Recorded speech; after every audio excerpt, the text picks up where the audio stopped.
ರಾಜ್ಯ ಸರ್ಕಾರದಲ್ಲಿ ಕರ್ನಾಟಕದಲ್ಲಿ ಯಾರಾದರೂ ತುಂಬಾ ಆಕ್ಟಿವ್ ಆಗಿರುವಂತ ಸಚಿವರು ಅಂತಿದ್ರೆ ಆ ಪಟ್ಟಿಯಲ್ಲಿ ಮುಂಚೂಣಿಯಲ್ಲಿರೋದು ಕಾರ್ಮಿಕ ಸಚಿವ ಸಂತೋಷ್ ಲಾಡ್.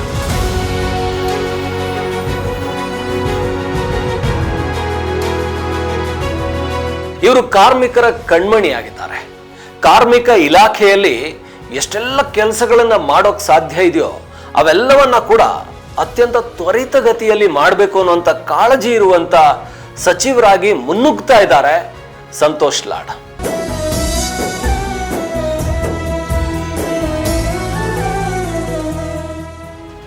ಸಂತೋಷ್ ಲಾಡ್ ಕಾರ್ಮಿಕ ಖಾತೆಯನ್ನ ಬಯಸಿ ಪಡ್ಕೊಂಡವ್ರೇನು ಅಲ್ಲ. ಅಂದ್ರೆ ಸಚಿವ ಸ್ಥಾನಗಳು ನಂಗೆ ಇದೇ ಬೇಕು ಅದೇ ಬೇಕು ಅಂತ ಒಂದಷ್ಟು ಬಯಸ್ತಾರೆ. ಆದ್ರೆ ಇವರು ಕೊಟ್ಟ ಖಾತೆಯನ್ನ ಅದ್ಭುತವಾಗಿ ನಿಭಾಯಿಸುವಲ್ಲಿ ಹೆಸರು ಮಾಡ್ತಾ ಇದ್ದಾರೆ. ಸಂತೋಷ್ ಲಾಡ್ ಅವರು ಕೊಟ್ಟಿರುವಂತ ಯೋಜನೆಗಳಿದೆಯಲ್ಲ, ಒಂದ ಎರಡ, ಆ ಯೋಜನೆಗಳ ಪಟ್ಟಿಯನ್ನು ಕೂಡ ನಾನು ನಿಮಗೆ ಹೇಳ್ತೀನಿ. ಸಂತೋಷ್ ಲಾಡ್ ಅವರು ಯಾವುದಾದ್ರೂ ಮಸೂದೆಯನ್ನ ವಿಧಾನಸಭೆಯಲ್ಲಿ ಮಂಡಿಸ್ತಾ ಇದ್ರೆ ಪಕ್ಕಾ ಅದಕ್ಕೆ ವಿರೋಧ ಪಕ್ಷದವರಿಂದ ಕೂಡ ಚಪ್ಪಾಳೆಗಿಡ್ಸ್ಕೊಳ್ತಾರೆ. ಯಾಕಂದ್ರೆ ಅವರಿಗೆ ಕಾರ್ಮಿಕರ ಬಗ್ಗೆ ಇರುವಂತ ಕಳಕಳಿ ಆಗಿದೆ, ಕಾಳಜಿ ಆಗಿದೆ. ಕಾರ್ಮಿಕರು ಅಂದ್ರೆ ಈ ಸಮುದಾಯದಲ್ಲಿ ಅಂದ್ರೆ ಈ ಒಂದು ಸಮಾಜದಲ್ಲಿ ಅತ್ಯಂತ ಕೆಳಮಟ್ಟದಲ್ಲಿ ಕೆಲಸ ಮಾಡುವಂತ ಸಮುದಾಯ, ಅತ್ಯಂತ ಸಣ್ಣ ಕೂಲಿಗೆ ಕೆಲಸ ಮಾಡುವಂತ ಸಮುದಾಯಗಳು ಈ ಕಾರ್ಮಿಕ ಇಲಾಖೆ ಅಡಿಯಲ್ಲಿ ಬರ್ತವೆ. ಅತ್ಯಂತ ಕಡಿಮೆ ಸಂಬಳಕ್ಕೆ ಕೆಲಸ ಮಾಡುವಂತ ಸಮುದಾಯ ಈ ಕಾರ್ಮಿಕ ಇಲಾಖೆ ಅಡಿಯಲ್ಲಿ ಬರುತ್ತೆ. ಹಾಗಾಗಿ ಎಷ್ಟೆಲ್ಲ ಯೋಜನೆಗಳನ್ನ ಕೊಡೋದಿಕ್ಕೆ ಸಾಧ್ಯನೋ ಅಷ್ಟೆಲ್ಲ ಕೊಡುವಂತ ಪ್ರಯತ್ನವನ್ನ ಸಂತೋಷ್ ಲಾಡ್ ಮಾಡ್ತಾ ಇದ್ದಾರೆ. ನಿಜಕ್ಕೂ ಸಂತೋಷ್ ಲಾಡ್ ಅಂದ್ರೆ ಸಿಹಿಯಾದ ಲಾಡು ಕಾರ್ಮಿಕರಿಗೆ ಅಂತಾನೆ ಹೇಳ್ಬೋದು. ಆ ರೀತಿಯ ಕಳಕಳಿಯನ್ನು ಇಟ್ಕೊಂಡಿದ್ದಾರೆ. ಒಂದು ಕಳೆದ ಅಧಿವೇಶನದಲ್ಲಿ ಗಿಗ್ ಕಾರ್ಮಿಕರಿಗೆ ಅವರು ತಂದಂತಹ ಒಂದು ಆರೋಗ್ಯ ಸುರಕ್ಷತೆ ಇದೆಯಲ್ಲ, ಆರೋಗ್ಯದ ಭದ್ರತೆ ಇದೆಯಲ್ಲ, ಅದರ ಬಗ್ಗೆ ಹೇಳಿದಾಗ ಎಲ್ಲ ವಿರೋಧ ಪಕ್ಷದವರು ಕೂಡ ಅದಕ್ಕೆ ಶಹಬಾಸ್ ಹೇಳಿದ್ರು. ಸುರೇಶ್ ಕುಮಾರ್ ಅವರು ಕೂಡ, ಬಿಜೆಪಿ ಅತ್ಯಂತ ಹಿರಿಯ ಸಚಿವ ಸುರೇಶ್ ಕುಮಾರ್ ಕೂಡ ಅದರ ಬಗ್ಗೆ ಮೆಚ್ಚುಗೆ ಸೂಚಿಸಿ ಮಾತಾಡಿದ್ರು. ಹಾಗೇನೆ ಇವರು ಈ ಸಿನಿಮಾ ಥಿಯೇಟರ್ಗಳ ಅದರ ಹಣದಿಂದ ಕಾರ್ಮಿಕರಿಗೆ, ಆ ಸಿನಿಮಾ ಕಾರ್ಮಿಕರಿಗೆ, ಸಿನಿಮಾಗೆ ಸಂಬಂಧಪಟ್ಟವ್ರಿಗೇನೆ ಒಂದಷ್ಟು ಬೆನಿಫಿಟ್ ಅನ್ನ ಮಾಡಿಕೊಡುವಂತಹ, ಆ ಸಿನಿಮಾ ಟಿಕೆಟ್ ಅಲ್ಲಿ ಒಂದು ಸಣ್ಣ ಅಮೌಂಟ್ ಅನ್ನ ತಗೊಂಡು ಮಾಡುವಂತ ಕೆಲಸವನ್ನು ಮಾಡೋಕೆ ಹೊರಟಾಗ ಅದಕ್ಕೂ ಕೂಡ ಅಪರೂಪದ ಒಂದು ಮೆಚ್ಚುಗೆ ವ್ಯಕ್ತ ಆಗಿತ್ತು ವಿಧಾನಸಭೆಯಲ್ಲಿ ಕಳೆದ ವರ್ಷ.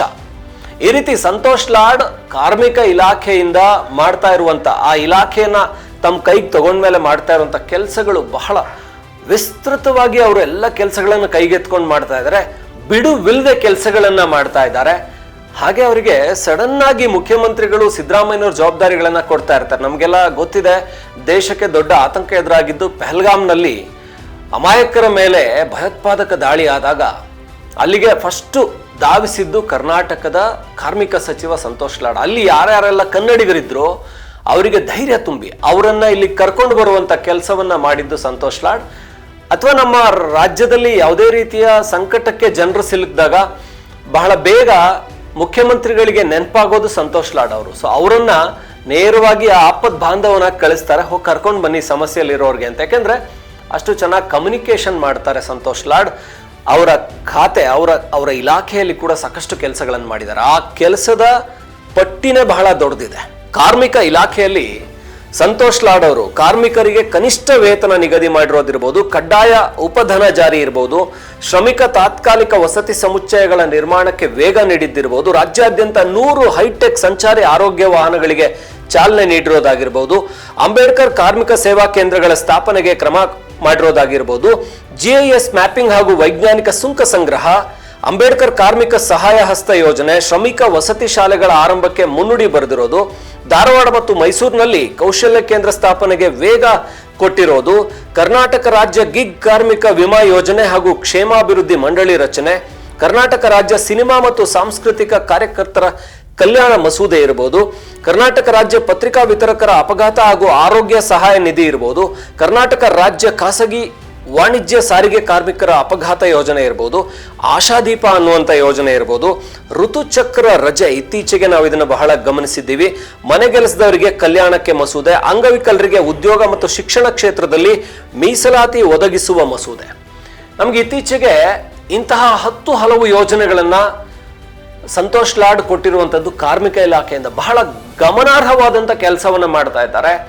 ರಾಜ್ಯಾದ್ಯಂತ ಎಲ್ಲ ಕಾರ್ಮಿಕರುಗಳಿಗೆ, ಎಲ್ಲ ಕೆಲಸಗಾರರು ಅಂದರೆ ಬೇರೆ ಬೇರೆ ಉದ್ಯೋಗಗಳನ್ನು ಮಾಡುವಂಥ ಹೆಣ್ಣು ಮಕ್ಕಳಿಗೆ ಋತುಚಕ್ರದ ರಜೆಯನ್ನು, ತಿಂಗಳಿಗೆ ಒಂದು ಋತುಚಕ್ರದ ರಜೆಯನ್ನು ಕೊಡಿಸಿರುವಂಥದ್ದು, ಅದು ಅಗತ್ಯವಾಗಿ ಆಗಲೇಬೇಕು ಅಂತ ಮಾಡಿರುವಂಥದ್ದು. ದೇಶದಲ್ಲಿ ಕೆಲವೇ ರಾಜ್ಯಗಳಲ್ಲಿ ಇಂಥ ಅವಕಾಶ ಇದೆ. ಕರ್ನಾಟಕದಲ್ಲಿ ಇದನ್ನು ಮಾಡಿರುವಂಥದ್ದು ಸಂತೋಷ್ ಲಾಡ್ ಅವರ ಒಂದು ಗಮನಾರ್ಹವಾದಂಥ ಸಾಧನೆ ಅಂತ ಹೇಳ್ಬೋದು. ಹೀಗೆ ಸಿಕ್ಕಿರುವ ಒಂದು ಅವಧಿಯಲ್ಲಿ ಸಚಿವ ಸ್ಥಾನ ಸಿಕ್ಕಿದೆ. ಅದರಲ್ಲಿ ಸಾಕಷ್ಟು ಜನ ಕಲ್ಯಾಣದ ಕೆಲಸಗಳನ್ನು, ಕಾರ್ಮಿಕ ಕಲ್ಯಾಣದ ಕೆಲಸಗಳನ್ನು ಮಾಡಿ ಕಾರ್ಮಿಕ ಬಂಧು ಅಂತ ಅನ್ಸ್ಕೋತಾ ಇದ್ದಾರೆ, ಶ್ರಮಿಕರ ಬಂಧು ಅಂತ ಅನ್ಸ್ಕೋತಾ ಇದ್ದಾರೆ ಸಂತೋಷ್ ಲಾಡ್. ಹಾಗೇನೆ ಅವ್ರನ್ನ ನಿಜಕ್ಕೂ ಎಲ್ಲರೂ ಕೂಡ ಮೆಚ್ಚಿಕೊಳ್ಳುವಂತ ಒಬ್ಬ ಸಚಿವರಾಗಿ ಕರ್ನಾಟಕ ರಾಜ್ಯ ಸರ್ಕಾರದಲ್ಲಿ ಗುರುತರವಾದ ಸಾಧನೆಗಳನ್ನ ಮಾಡ್ತಾ ಇದ್ದಾರೆ ಸಂತೋಷ್ ಲಾಡ್ ಅವರು.